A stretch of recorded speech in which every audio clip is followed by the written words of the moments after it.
điều khen cơ bản, điều khen lễ và điều khen hội.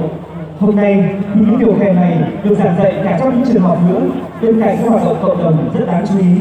Một lần nữa, hãy cùng với nồng nhiệt để chào đón điều khen hội tụ. Kính thưa quý vị, lễ công bố quyết định và trao chứng nhận di sản văn hóa phi vật thể quốc gia nghệ thuật kèn, nghệ thuật dùng sắc ong, tạo hoa văn trên vải của huyện Mông, huyện Mù Căng Chải, huyện Trạm Tấu, huyện Văn Chấn, tỉnh Yên Bái và khai mạc Festival kèn Mông lễ hội hoa tớ dày năm 2023 xin được khép lại tại đây.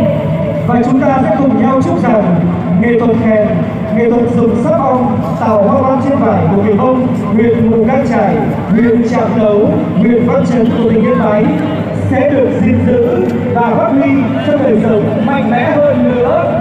Xin chúc thành công của Festival kèn Mông lễ hội hoa tớ dày năm 2023. Xin chào.